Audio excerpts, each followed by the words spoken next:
ఏదో ఒకటి చెయ్యాలి మన యేసు రాజునకు.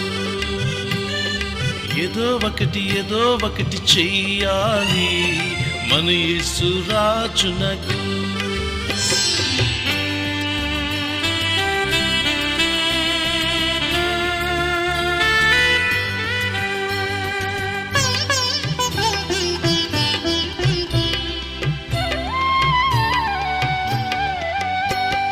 ప్రకటించాలి సువార్తను మన ప్రార్థనతో మన అర్పణతో.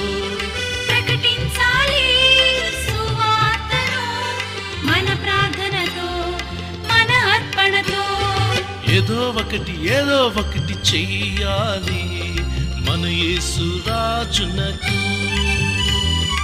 ఏదో ఒకటి చెయ్యాలి